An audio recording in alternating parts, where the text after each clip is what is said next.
Good afternoon, everybody, and welcome to the Child of the North and Centre for Young Lives webinar on an evidence-based approach to supporting children in the preschool years. Now, this webinar will showcase the recommendations and findings from this recently published report.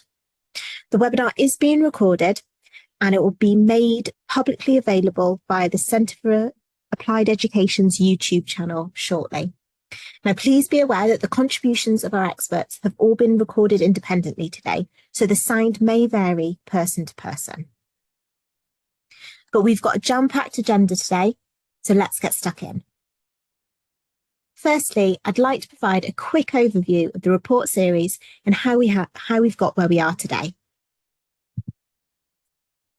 So back in September 2023, Dr. Megan Wood and Professor Mark Williams were commissioned by the Child of the North All-Party Parliamentary Group to write a report about the challenges that the children in the north of England face.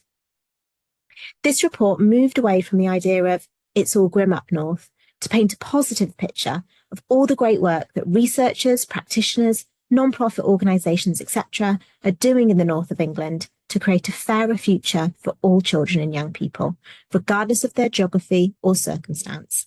And this was really well received by press and policymakers. And this is so much so that it sparked the idea for a new report series, an ongoing endeavour over the course of 2024. So Child of the North and the Centre for Young Lives, which is a think tank led by Anne Longfield, the former Children's Commissioner, commissioned a series of reports that set out evidence-based recommendations for the new government. Now, these are produced in collaboration with the N8, so the 8 most research-intensive universities in the north of England, plus their partnered universities, known as the N8+. As such, each report is led by researchers from one of these N8+ universities, such as the University of Liverpool, the University of Sheffield, the University of Leeds, etc. And these are some of the reports that have been released so far. So we've got a report on poverty, mental health, using schools as hubs, oral health, etc. And all of these can be accessed via the QR code that you can see on your screen right now. But we release one report a month over the course of 2024, which means there are still some reports to come. For example, we've got a report on school attendance in the pipeline, as well as another one on youth crime. But we are here today to talk about the wonderful new report, an evidence-based approach to supporting children in the preschool years. So without further ado, let's get started. Now, our first speaker today is Lauren Powell, who is one of the leads of this report, and she will be talking to us about the policy recommendations.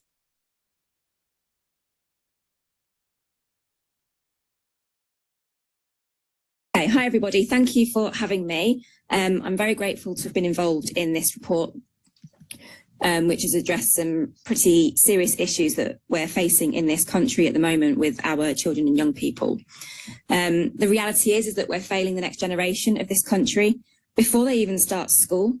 Figures in this report demonstrate the alarming start to life that many of our children are experiencing, like I say, before they start school.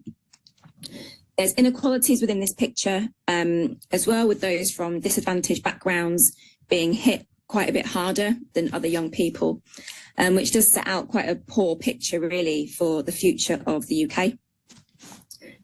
In terms of the future of the UK, we need healthy, happy, well-educated people, and this isn't going to happen unless we address these issues now. So moving on to the report itself, just a couple of headlines. 30% of 4 to 5-year-olds are not school ready. That's 9 children in a class of 30. So about a third of each class, when they start school, are not ready to be there. There's lots of definitions of school ready, but putting that to one side for now, if young people are not school ready when they start school, statistically, they are less likely to have positive outcomes in the future. We know that. So to have a third that are not ready isn't acceptable, and it can't go on. They're also 2.5 times more likely to be persistently absent from school as well. That's the young people that are not school ready, which again is not going to help their learning and development at all. We've got 1 in 5 children who are obese or overweight by the age of 5, and less than 10% of 2 to 4-year-olds meet the requirements of physical activity. So not only are we letting our children down in terms of poorer outcomes for mental health and academic attainment, their physical health is also at risk as well.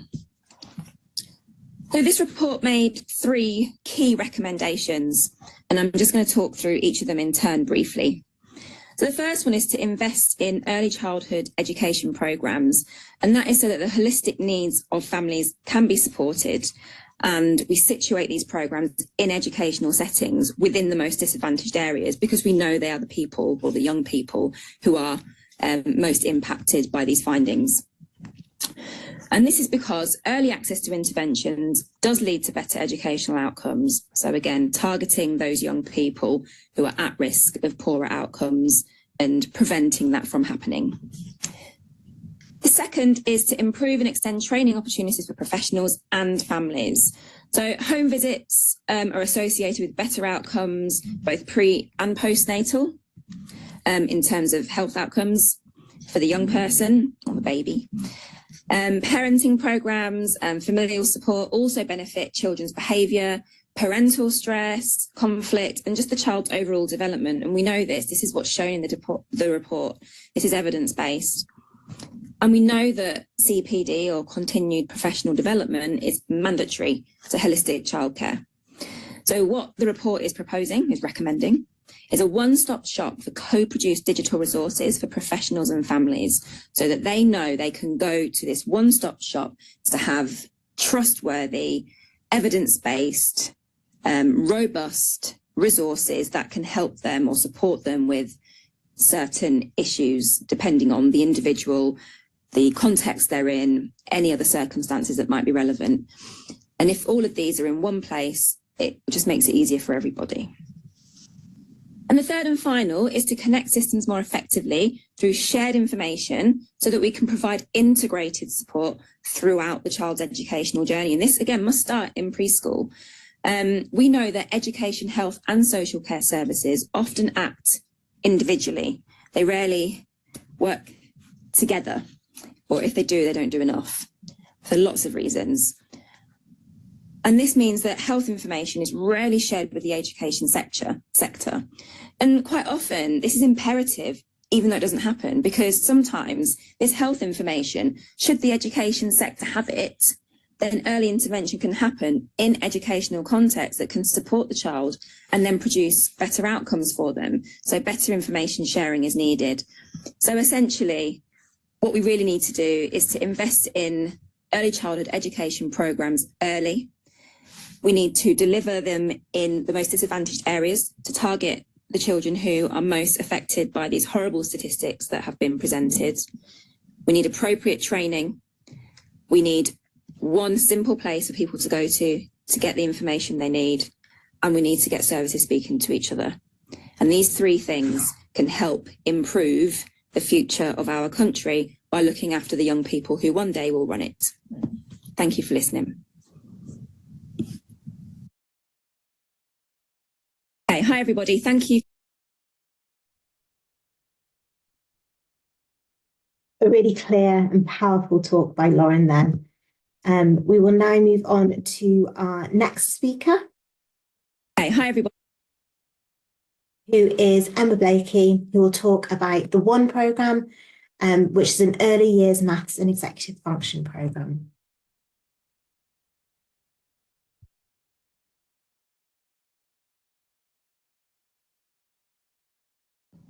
Hello everybody, my name is Dr. Emma Blakey. I'm a senior lecturer at the University of Sheffield, and I've been working with Professor Gaia Sherif on developing the ONE programme, which stands for Orchestrating Numeracy and the Executive. We've been working with a really large, lovely team of cognitive scientists, educators and developmental psychologists, and it's really centred around trying to understand how to support early maths and how we can foster the development of executive functions as well as children are learning maths to narrow attainment gaps. And I'm going to tell you all about that today. So You're all educators, you understand the way that classrooms work and the way that children work and the amount of, the huge range of individual differences in these skills. Classrooms are very busy environments and they often require children to attend to activities, and this is really important for children's learning. I think this picture illustrates really nicely how there are these big differences in children's skills. The children are all sat around doing an activity, and as you can see, this little boy highlighted, they're more interested in the person taking the picture. So children really differ in these skills, and they differ in important ways, and these have implications for learning. So what I'm talking about when I'm referring to executive functions are these skills that allow children to focus, pay attention, inhibit their urge to maybe speak or do something else, keep questions in mind and ignore distractions. But children aren't alone in their thinking skills. Educators provide this really important, hugely helpful scaffolding for these skills. So I think this photo again illustrates this quite nicely. A teacher here is really engaging the children in a maths learning activity. They're pointing, the children are all attending and focusing.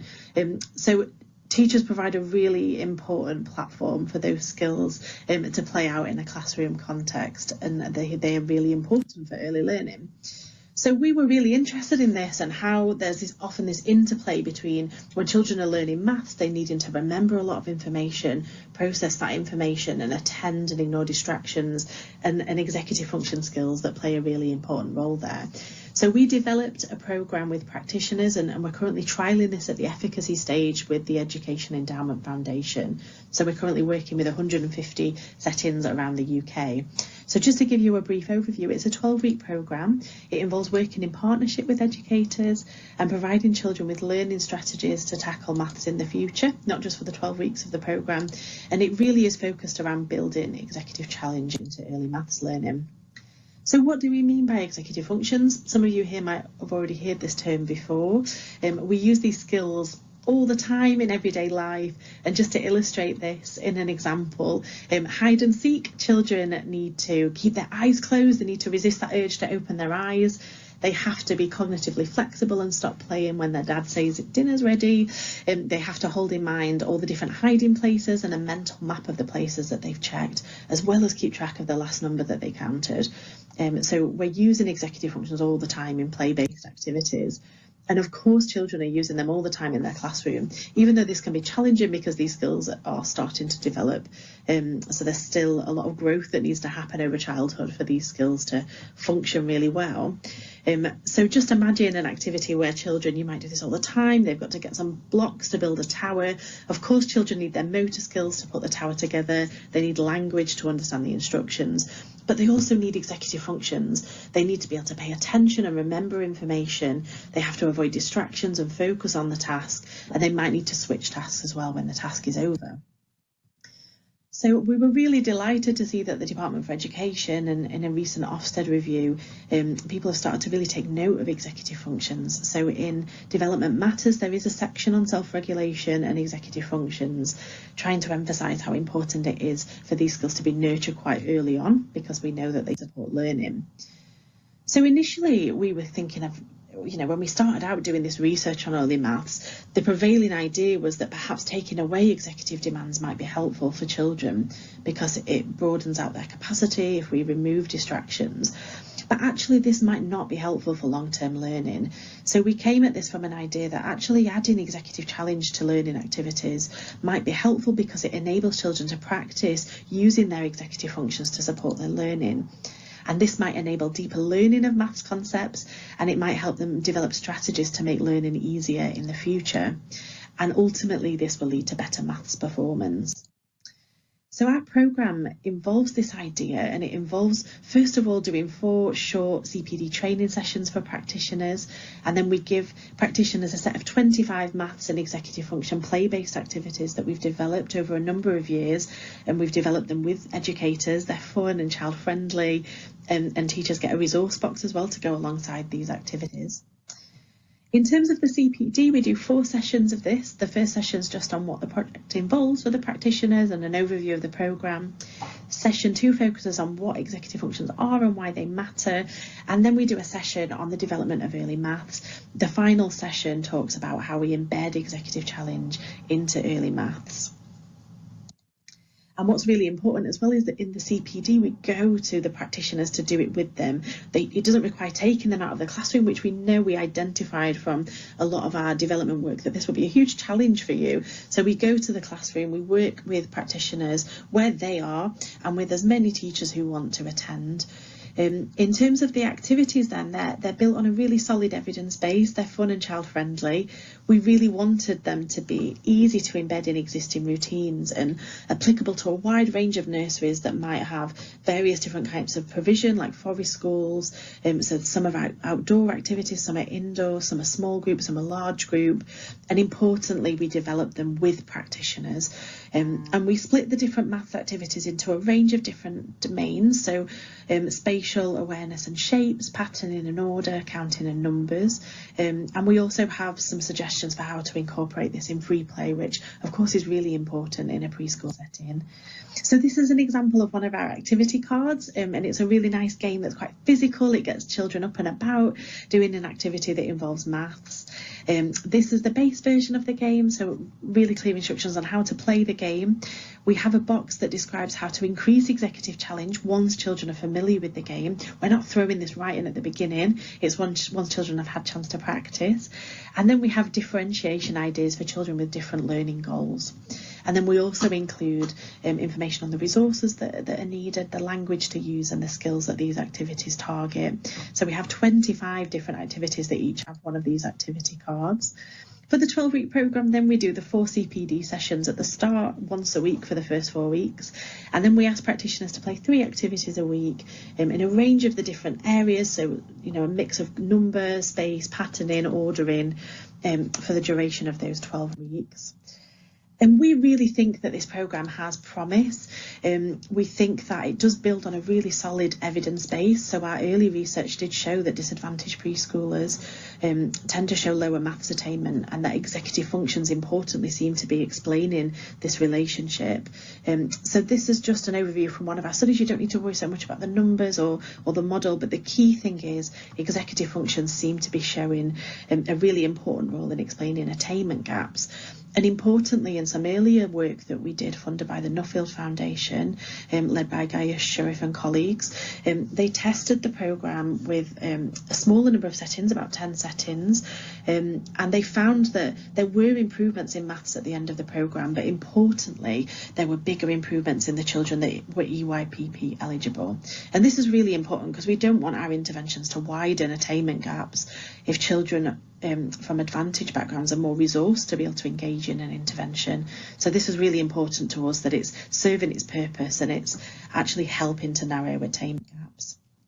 So we think our programme is important because there's a strong evidence base that executive functions are important for early maths learning. So embedding executive challenge into maths learning as children become familiar with concepts provides them the opportunity to practice.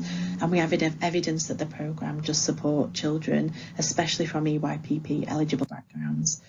What have teachers said about the programme? We've had really great comments from teachers that, it's really nice to see people focusing on preschool education and a great opportunity to share ideas, and then noticing things in their children and the way that they're learning from the activities and actually seeing where their children are at. They were kind of surprised sometimes, which was really lovely.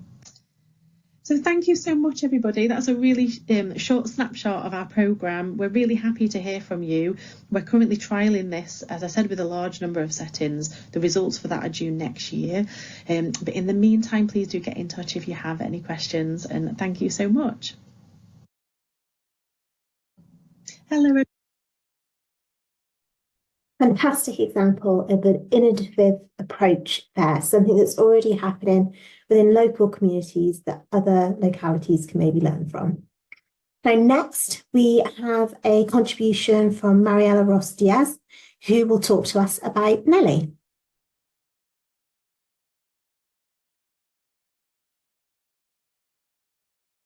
Hello, my name is Mariela, and I'm a research officer at COTN and Assessment, a spin-out company of the University of Oxford. We're also more commonly known as the Nelly team, and we're passionate about evidence-based education and innovation. Today, I'll be speaking specifically about oral language development, assessment, and intervention. So why oral language? Well, oral language is the foundation for all formal education and well-being. It is literally the medium of instruction. Oral language skills are also strongly associated and support literacy development, communication and mathematical abilities, and social and emotional well-being. Early oral language delays, if not addressed or intervened in, can lead to a range of negative, short, medium, and long-term outcomes such as socio-emotional and behavioral difficulties, fewer qualifications at lower grades, lowered literacy skills, lower job prospects, and even a higher incidence of mental health issues. It's critical that we screen and intervene in oral language as early as possible. There are many factors that influence a child's oral language development. Some genetic ones, such as parental language levels or familial history of language disorder, and some environmental or contextual ones, such as socioeconomic status, the quality of parent-child interactions, how frequently shared reading happens, and the variety of life experiences. All these factors vary very widely, and in a post-COVID era, it's likely we'll see an even wider variation of these that will directly impact a child's oral language ability coming into nursery. Unfortunately, poor language persists over time unless we take early action. Have a look at this graph. Here you can see almost 350,000 language screen scores across 6-month age bands. Notice how during the preschool years, children's oral language skills vary massively. As children enter school, the average or the majority of the children move up, and that variation closes. However, the children who started at the bottom with very low language skills stay at the bottom. The gap between them and their peers widen, and through time in this graph, we see these long tails of underperformance persisting. We must take action early to improve outcomes. The Nelly program in reception is one of the world's best evidenced oral language intervention programs and one of the most effective. The Nelly preschool program, designed by the same team to improve children's oral language skills in nursery, follows the same elements and timeline. Both programs include Language Screen, a quick, easy, and incredibly accurate oral language screening tool that can be administered by any adult with no training. It is an app and automatically scores and ranks children's oral language skills with no manual data entry. It is important that tools like these are put in the hands of early years educators so children's language skills can be monitored at scale and children who benefit from intervention are identified quickly and accurately. Online, high-quality CPD certified training that includes mentoring from experts helps scale these interventions and also addresses real issues of the sector, including the need for flexibility to complete said training and immediate support and onboarding with new staff in case of staff turnover. Finally, Nelly and Nelly Preschool are 20-week guided programs focused on building vocabulary, narrative skills, and active listening skills. They both have good evidence of being effective, and their impact is measured after 20 weeks with language screen reassessments that inform educators on progress and on children who would benefit from more specialist help.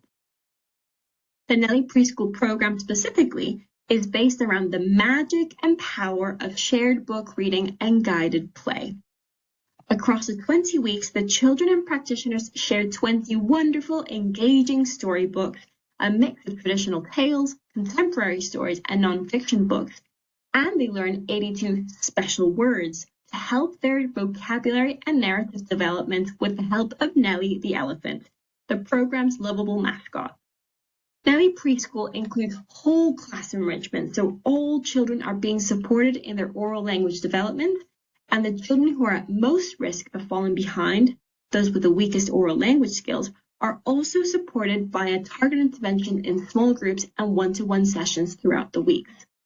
Importantly, the program was designed to help practitioners scale oral language strategies and support as our COVID baby generation comes into nursery and oral language needs are higher than ever before.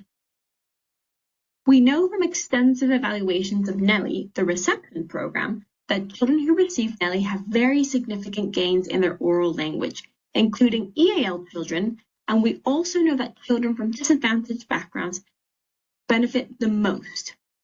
NELI in reception has showed us that supporting children's oral language is helping close the gap.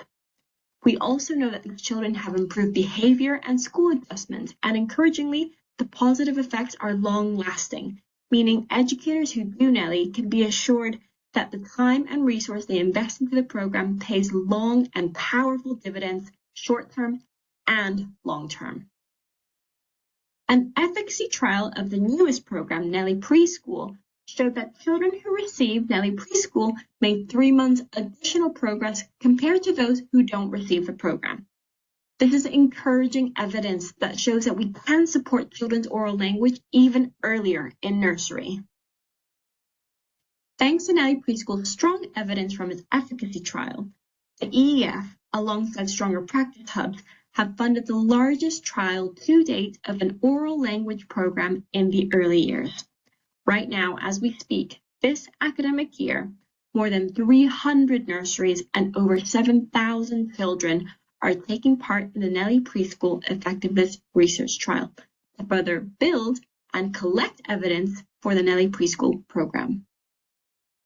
To find out more about how you can support children's oral language skills through some of the strongest evidence-based programs available, or if you have any questions about NELI, NELI Preschool, or want to find out more about how these programs are at the forefront of innovation and science in education, follow us on social media or get in touch with us.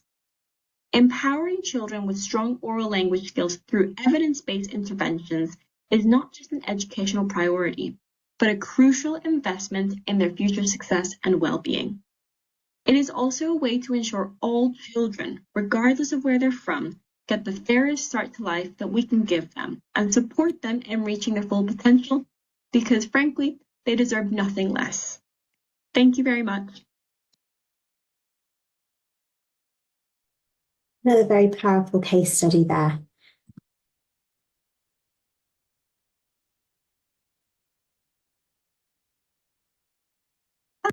And now we're going to move on to our next contributor, which is Danielle Matthews, who explains the role of digital technology in supporting parents.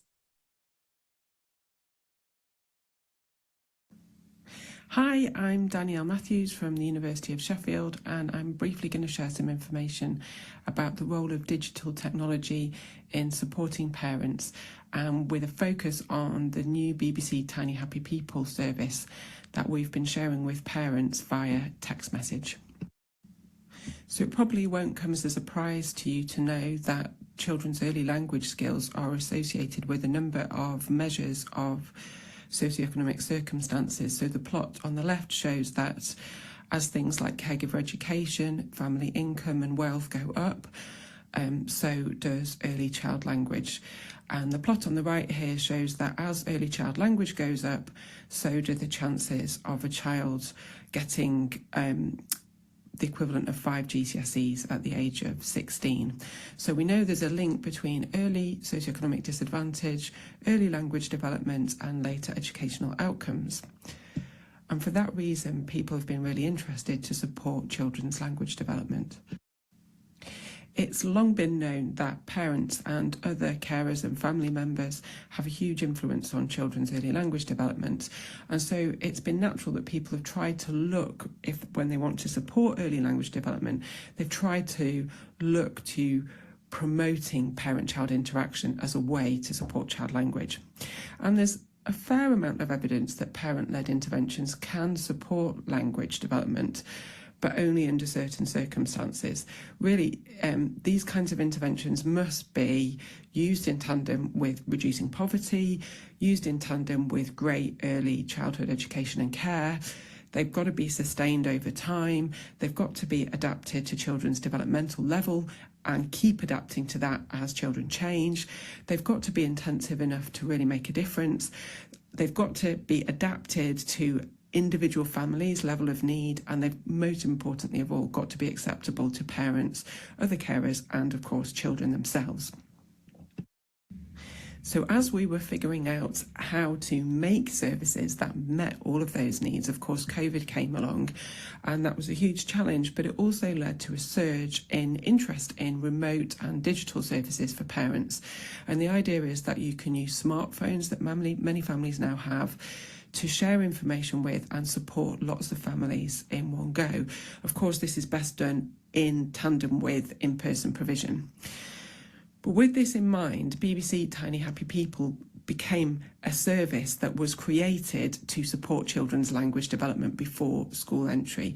So it's been a multi-million-pound project that created really high-quality videos and other digital resources to illustrate evidence-based ways of supporting language development from 0 to 5 years.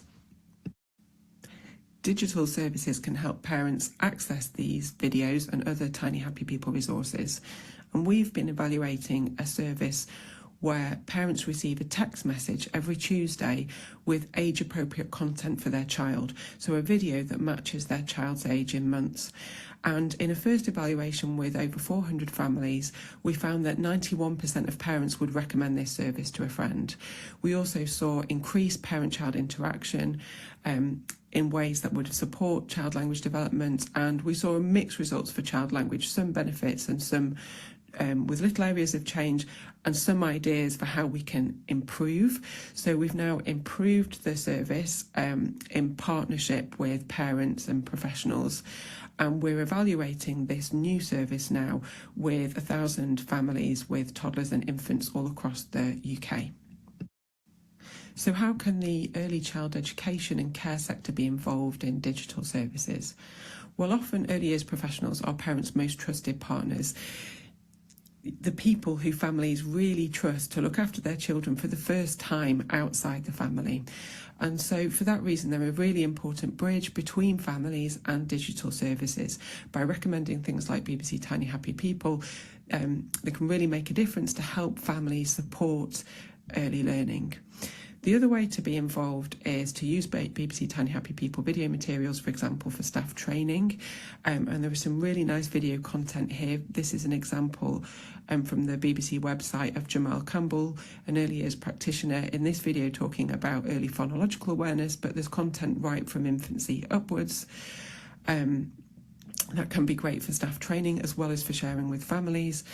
And finally, practitioners can be involved and continue to be involved in feeding into service development and the content of these digital services, just as Jamal has been. So in Sheffield, we're working with partners to evaluate whether this new developed text message service can be useful and can benefit early language development. If you have any ideas or comments or questions, please don't hesitate to get in touch.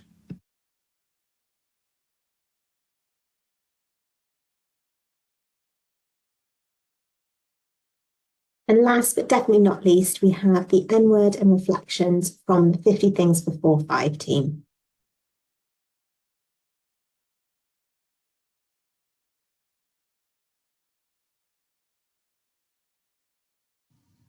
Hi, I'm Rebecca Oberg, Director for the Institute of the Early Years at Birth to 19. I've worked in the early years sector for 30 years as a practitioner and a leader in early years settings in the UK and abroad, as a senior leader in the arts and cultural sector, and now leading the work of our Institute for Early Years. Our mission is to have a positive impact on improving life chances with a focus on the first 5 years of a child's life. This is done primarily through our 50 Things to Do Before You're 5 initiative and the Early Years Stronger Practice of work. As someone who's spent their whole career talking about the importance of investing time and money in children's early years, advocating the need for our youngest children to engage in a good variety of playful experiences, as well as finding ways for services to work together, I'm excited to read this latest report by Child of the North and Centre for Young Lives. It's really timely, and I feel optimistic that our new government is eager to listen. This week, our Minister for Education, Bridget Phillipson, shared that whoever she's meeting, from FE leaders, primary and secondary heads and employers, she's hearing the same message. More needs to be done for children in their first 5 years, as this is where the foundations for learning are laid. She added that early years is a key priority for them. This latest report discusses the need for all of us working with young children and their families to rethink the way we work. We often work in silos, focusing on our own priorities and don't have the time or capacity to share and develop our knowledge and expertise together. The work of our Early Years Stronger Practice Hub was highlighted as a small step towards this connectivity. But more importantly, it suggests that with further investment, the Early Years Stronger Practice Hubs are ideally placed to bring services together for a joint professional development programme. Moreover, I think we would all agree that when we build relationships with those working in other services to our own, we find it becomes easier to share the challenges and find solutions to shared issues together. We are particularly proud to see 50 Things to Do Before You're 5 included as a recommendation. We built 50 Things to Do because we're passionate about reducing inequalities and increasing life chances. 50 Things to Do Before You're 5 is an exciting initiative full of ideas and activities for families with young children. It's based on the simple idea that fun, low or no cost experiences for the whole family, indoors and outdoors, are great ways to support children's development. Every 50 Things to Do Before You're 5 activity helps children learn, with a focus on relationships, language development and playing together, supported by their most important teachers, parents. Ariel Khalil from Harris School of Public Policy tells us that children need both cognitive and what we call non-cognitive skills to succeed in life, to perform well in school, to perform well at work, and to get along with other people. These skills are crucial for both improving social mobility and for mitigating inequality. I would argue that all these skills and attributes needed for upward social mobility are the skills and attributes developed through play. Through place-based, playful experiences, 50 Things to Do Before You're 5 helps young children to have the best start in life. It inspires families to make their homes a great place for their children to learn and thrive. I look forward to sitting here again in 5 years' time and reporting on the positive changes we've seen as a result of this report.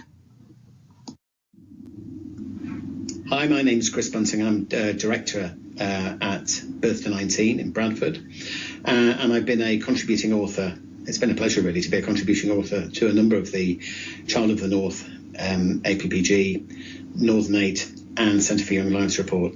I work at St Edmunds Nursery School. Becca Oberg is also on this particular webinar, and she's talking about some of the specifics inside the report.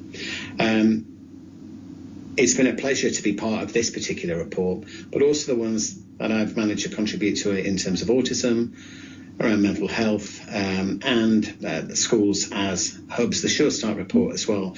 And all these reports stand together as a body of work, really. And it's looking across all of them that I wanted to say a few words today. I was speaking to Anne Longfield and Camilla Kingdon most recently at a Healthier Together conference in Birmingham, and talking about the profound importance of the early years, and in and amongst these policy proposals which are wrapped up in this particular report is a fundamental restatement of the value of early years. We are facing a monumental crisis in this country where public services and the offer for families is profoundly broken. And I'm sitting here today at St Edmunds Nursery School in Bradford, and I'm proudly wearing a school badge. And you can see, for those who are on the call, that's a blue NHS badge as well. And one of the most important things that we need to grab a hold of is the powerful impact that can be had from health and education joining together. In the early years foundation stage, in early childhood, health and education are part of the same curriculum, and children don't operate like their learning needs and their health needs are separate. They are the same set of needs, and a partnership that can be built and should be built, and actually in terms of the returns and children's outcomes, has to be built between health and education, will have some significant impact, I believe. And it is the notion that we wrote about in the report, that health hubs that are currently supported by the NHS and the stronger practice hubs which are currently supported by the DfE should join together. When we work in settings, it's often health colleagues who are working alongside colleagues working with an education background, trying to achieve the same outcomes. Very practically, within the early years foundation stage curriculum, we look at fine and gross motor skills, which are a health outcome. The education focus on speech and language is profoundly a health outcome as well. And there is too much, I suppose, too much repeated and sometimes contradictory and confusing messages that are given out within the sector to the people who work there, and these feed back into being conflicting and confusing messages for families. We do need another offer which picks up the idea in a meaningful way of holistic child development, support for the whole of a child's life, for their families, for the community in which they serve. There are a number of really significant report recommendation in the evidence-based approach to supporting children in the preschool years. It's a report that really does need to be focused on and be picked up by the government and treated very seriously. And I'm profoundly optimistic about the opportunities that we've got to make progress here. We have a government that's keen to listen. We have an education secretary that time and time again talks to us about the importance of early years. We need to get a start to life which is going to be a good one for all children in this country. The facts that are pointed to this around school readiness in this report are very, very powerful. A child who is born into a disadvantaged family and is brought up in relative poverty, and when they're behind their peers at the age of 4, probabilistically and not deterministically, that child will stay behind his peers for the rest of his life. And that's about life chances. If we intervene early enough and provide the right support, you are making a difference to future life chances across the whole of that child's life. We've seen that research before. The Hickman equation has been done. The EPI and EPSI reports are out there. We know the value of early years, but now it's time to bang that drum as loud as we can so that there's an opportunity for us to be able to achieve the change which this report calls for. Thanks.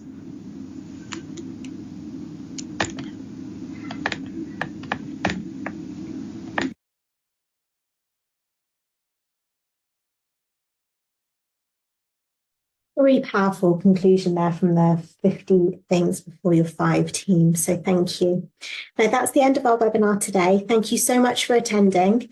The QR code that you see on the screen will take you to the page where you can see this report, but also our previous reports as well. And this is where any of our future reports will also show.